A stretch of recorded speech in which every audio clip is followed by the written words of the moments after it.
ನಮಸ್ಕಾರ ವೀಕ್ಷಕರೇ, ನೀವು ನೋಡ್ತಾ ಇದ್ದೀರಾ ಇಲ್ಲಿರುವಂತಹ ಸಾಮಾನುಗಳು ಯಾವ್ಯಾವುದು ಅಂಥೇಳಿ. ಏನಕ್ಕಿರಬಹುದು ಹೇಳ್ತೀರಾ? ಹೌದು, ನಿಮ್ಮ ಊಹೆ ಸರಿಯಾಗಿದೆ. ಇದು ನಾವು ಮಾವಿನಕಾಯಿಯ ಉಪ್ಪಿನಕಾಯಿಗೆ ಬೇಕಾಗುವಂತಹ ಎಲ್ಲ ಸಾಮಗ್ರಿಗಳನ್ನು ನಾನು ತಗೊಂಡಿದ್ದೇನೆ.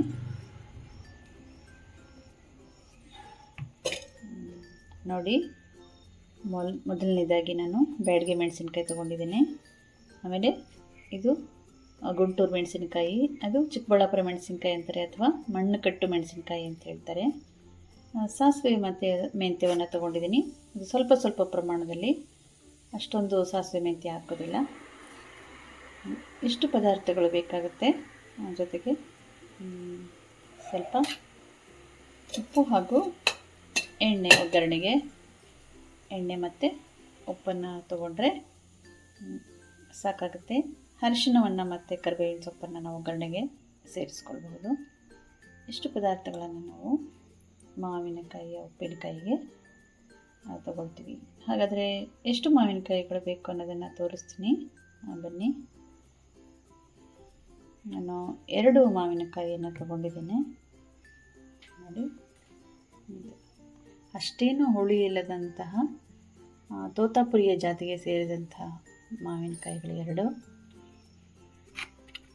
ನೋಡಿ, ಸ್ವಲ್ಪ ಭಾಗ ಏಟಾಗಿದೆ, ಪರವಾಗಿಲ್ಲ, ನಾವು ಹಚ್ಚುವಾಗ ಇದನ್ನು ಸರಿ ಮಾಡ್ಕೊಳ್ಬಹುದು. ಹೀಗೆ ಹಸಿರಾಗಿರಬೇಕು. ಇಲ್ಲಿ ಸ್ವಲ್ಪ ಪ್ರಮಾಣದಲ್ಲಿ ಇದೆ, ಏಟಾಗಿದೆ, ಪರವಾಗಿಲ್ಲ, ಇದು ನಡೆಯುತ್ತೆ. ಚೆನ್ನಾಗಿ ತೊಳೆದು ಇದನ್ನು ನೀರಿಲ್ಲದೆ ಹಾಗೆ ಒರೆಸಿ ಇಟ್ಕೊಂಡಿರುವಂತಹ ಮಾವಿನಕಾಯಿಗಳು 2ಕ್ಕೆ ಸ್ವಲ್ಪ ಪ್ರಮಾಣದಲ್ಲಿ ನಾವು ಮೆಂತ್ಯವನ್ನು ಹಾಕ್ತೀವಿ. ಒಂದಷ್ಟು ಮೆಂತ್ಯ ಮತ್ತು ಒಂದಷ್ಟು ಸಾಸಿವೆಗಳನ್ನು ಹಾಕಿ ಬಿಸಿ ಮಾಡಿ, ಇವೆಲ್ಲದರ ಜೊತೆಗೆ ಬಿಸಿ ಮಾಡಿ ಪುಡಿ ಮಾಡಿ ಹಾಕ್ಕೋಬೇಕು. ಸ್ವಲ್ಪ ಪ್ರಮಾಣದ ಅರಿಶಿಣವನ್ನು ನಾವು ಇದಕ್ಕೆ ಸೇರಿಕೊಡ್ತೇವೆ.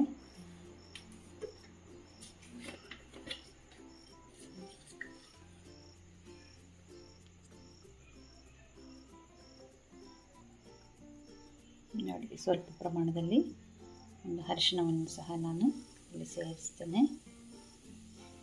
ಆನಂತರ ನಾವು ಏನು ಮಾವಿನಕಾಯಿಯನ್ನು ನಾವು ಸಣ್ಣದಾಗಿ ಹಚ್ಚಿಟ್ಕೊಂಡು ಬರೋಣ, ಬನ್ನಿ. ಅದಕ್ಕೂ ಮೊದಲು ಇವೆಲ್ಲವನ್ನು ಹುರಿದು ಪುಡಿ ಮಾಡಿಕೊಳ್ಳೋಣ.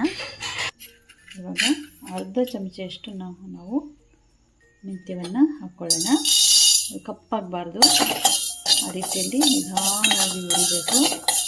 ಸ್ವಲ್ಪ ಚಟಪಟ ಅಂತಿದ್ದ ಹಾಗೆಯೇ ಅದನ್ನು ತೆಕ್ಕೊಂಡು ಅದಕ್ಕೆ 1 ಸ್ಪೂನು ಸಾಸಿವೆನ, ಮೆಂತ್ಯ ಆದಮೇಲೆ ಸ್ವಲ್ಪ 1 ಚಮಚಷ್ಟು ಸಾಸಿವೆಯನ್ನು ನಾವು ಹಾಕ್ಕೊಳ್ಳೋಣ. ಅದು ಚಟಪಟ ಅಂತ ಇದೆ. ಪೂರ್ತಿ ಅಂದಮೇಲೆ ಅದು ಬಣ್ಣ ಬದಲಾಗುತ್ತೆ, ಬಿಳಿಯ ಬಣ್ಣ ಆಗುತ್ತೆ. ಅದು ನಾವು ತೆಕ್ಕೊಂಡ್ಬಿಟ್ರೆ ಸಾಕು. ನೋಡಿ, ಈಗ ಅದು ಬಣ್ಣ ಬದಲಾಗಿದೆ. ಇವಾಗ ಅದರ ಒಂದು ಕಹಿ ಅಂಶ ಏನಿದೆ ಅದೆಲ್ಲ ಹೋಗುತ್ತೆ ಹುರಿದಾಗ. ಇಷ್ಟಾದರೆ ಸಾಕಾಗುತ್ತೆ. ಈಗ ನಾವು ಬ್ಯಾಡಗೆ ಮೆಣಸಿನ್ಕಾಯಿಯನ್ನು ಹುರ್ಕೊಳ್ಳೋಣ ನಿಧಾನವಾಗಿ. ತುಂಬ ಉರಿಯುವಂಥದ್ದೇನು ಬೇಡ, ಅದು ಕಪ್ಪಾಗೋ ರೀತಿಯಲ್ಲಿ. ಇದು ಹಸಿ ಅಂಶ ಹೋಗಿ ಸ್ವಲ್ಪ ಬೀಜ ಅಲ್ಲಾಡುವವರೆಗೆ ಹುರ್ಕೊಂಡ್ರೆ ಸಾಕಾಗುತ್ತೆ. ಗುಂಟೂರು ಮೆಣಸಿನ್ಕಾಯಿ ಮತ್ತು ಬ್ಯಾಡಗೆ ಮೆಣಸಿನ್ಕಾಯಿಯನ್ನು ಇಲ್ಲಿ ಹಾಕಿದ್ದೇನೆ.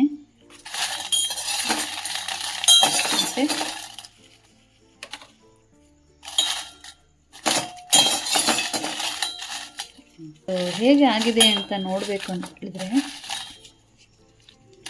ಇದು ಬೀಜ ನೋಡಿ ಈಗ ಶೇಕ್ ಆಗಬೇಕು. ಹಿಂಗೆ ಅಂದಾಗ ಅಲ್ಲಿ ಬೀಜ ಅಲುಗಾಡಬೇಕು, ಆವಾಗ ಇದು ಸರಿಯಾಗಿದೆ ಅಂತ. ಒಂದು 2 ನಿಮಿಷ ಇದನ್ನು ಹುರಿಬೇಕು. ಹುರಿದು ಒಂದು 2 ನಿಮಿಷ ಹಾಗೆ ಬಿಟ್ಬಿಡ್ಬೇಕು ಅದನ್ನು. ಆಗ ಅದ್ರಾಗಿರುತ್ತೆ. ಎಣ್ಣೆ ಹಾಕೋದೇನು ಬೇಡ, ಉಪ್ಪಿನಕಾಯಿ ಸಾಕಾಗುತ್ತೆ.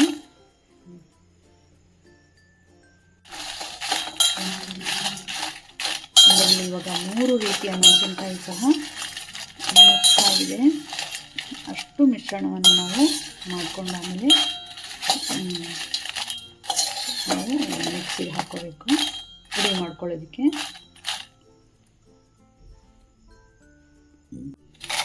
ಈಗ ನಾವು ಹುರಿದಿಟ್ಟುಕೊಂಡಂಥ ಮೆಣಸಿನ್ಕಾಯಿಯನ್ನು ಹಾಕಬೇಕು. 3 ರೀತಿಯ ಮೆಣಸಿನ್ಕಾಯಿಗಳು ಮತ್ತು ಸಾಸಿವೆ ಮತ್ತು ಮೆಂತ್ಯವನ್ನು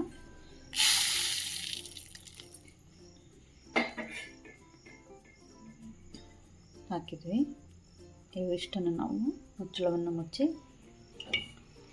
ಇದನ್ನು ನಾವು ಮಿಕ್ಸಿ ಮಾಡ್ಕೊಂಡು ಬರೋಣ.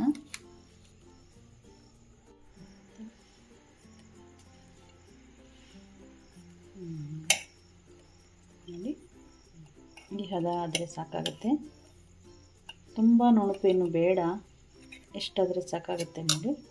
ಇಷ್ಟನ್ನು ನಾವು 2 ಮಾವಿನಕಾಯಿಗೆ ಹಾಕ್ಕೋಬೋದು ಅಥವಾ 3 ಮಾವಿನಕಾಯಿಗಳಿಗೂ ಸಹ ಹಾಕ್ಕೋಬೋದು. ಇದು ಸ್ವಲ್ಪ ಜಾಸ್ತಿ ಆಗುತ್ತೆ. ಸ್ವಲ್ಪ ಇದು ಖಾರವನ್ನು ತೆಗೆದಿಟ್ಕೊಂಡು ಆಮೇಲೆ ಮೆಣಸಿನಕಾಯಿಗಳನ್ನು ಮಾವಿನಕಾಯಿಗಳನ್ನು ಹಚ್ಕೊಂಡು ಇದಕ್ಕೆ ನಾವು ಮಿಕ್ಸ್ ಮಾಡಬೇಕು. ಹೇಗೆ ನಾವು ಮಿಶ್ರಣ ಮಾಡಬೇಕು ಅನ್ನೋದನ್ನು ನಿಮಗೆ ತೋರಿಸ್ತೇನೆ. ಈಗ ನಾವು ಮಾವಿನಕಾಯಿಗಳನ್ನು ಹೇಗೆ ಹಚ್ಚೋದು ಅನ್ನೋದನ್ನು ನೋಡೋಣ.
ತುಂಬ ಚೆನ್ನಾಗಿದೆ ರುಚಿ.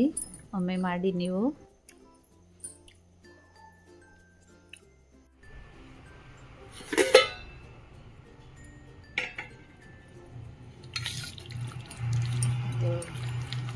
ಉಪ್ಪಿನಕಾಯಿ ಹಾಕಿದ ಮರುದಿನ ಬೆಳಗ್ಗೆ ಯಾವ ರೀತಿ ಆಗಿದೆ ನೋಡಿ, ಒಂದೇ ದಿನದಲ್ಲೇ ಇದು ಆಗಿದೆ. ಕೆಲವೊಂದು ಕಾಯಿಗಳು ಹೇಗೆ ಹಾಗೆ ಸ್ವಲ್ಪ ತೋತಾಪುರಿ ಮಾವಿನಕಾಯಿ ಆದರೆ ಈಗ ಬೇಗ ಅದು ಮಾಗುತ್ತೆ. ಒಂದೇ ದಿನದಲ್ಲಿ ಉಪ್ಪಿನಕಾಯಿ ರೆಡಿಯಾಗಿದೆ ಬಳಕೆಗೆ. ನೋಡಿ ಹೇಗಿದೆ, ಚೆನ್ನಾಗಿದೆ ಅಲ್ವಾ? ನನಗಂತೂ ಇಷ್ಟ ಆಯಿತು. ನೀವು ಮಾಡಿ ನೋಡಿ ಒಮ್ಮೆ. ಅಷ್ಟೇನಿಲ್ಲ, ನಾವು ಅಂಗಡಿಯಿಂದ ತರಬಾರ್ದು, ಅದಕ್ಕೆ ರಾಸಾಯನಿಕಗಳನ್ನು ಮಿಶ್ರಣ ಮಾಡಿರ್ತಾರೆ. ಕೆಡದೇ ಇರೋ ಹಾಗೆ ರಾಸಾಯನಿಕ ಹಾಕಿರ್ತಾರೆ. ಮತ್ತು ಬಣ್ಣ ಹೆಚ್ಚಿಗೆ ಬರೋದಕ್ಕೆ ಬಣ್ಣವನ್ನು ಸೇರಿಸಿರ್ತಾರೆ. ಹಾಗಾಗಿ ನೀವು ಮನೆಯಲ್ಲೇ ಮಾಡುವುದು ಒಳ್ಳೆಯದು ಅಂಥೇಳಿ ನನ್ನ ಅನಿಸಿಕೆ. ಸಾಸಿವೆ ಒಗ್ಗರಣೆಯನ್ನು ಕೊಟ್ಟರೆ ಉಪ್ಪಿನಕಾಯಿ ಮಾಡಿದ್ದು ಪೂರ್ಣ ಆಗುತ್ತೆ. ಇದೇ ರೀತಿಯಲ್ಲಿ ನೀವು ಉಪ್ಪಿನಕಾಯಿಯನ್ನು ಮನೆಯಲ್ಲಿ ಮಾಡಿಕೊಳ್ಳಿ, ಹೊರಗಡೆ ತರೋದು ಬೇಡ. ಆರೋಗ್ಯಕ್ಕೆ ಬಹಳ ಒಳ್ಳೆಯದು ಈ ಉಪ್ಪಿನಕಾಯಿ. ನಮಸ್ಕಾರ.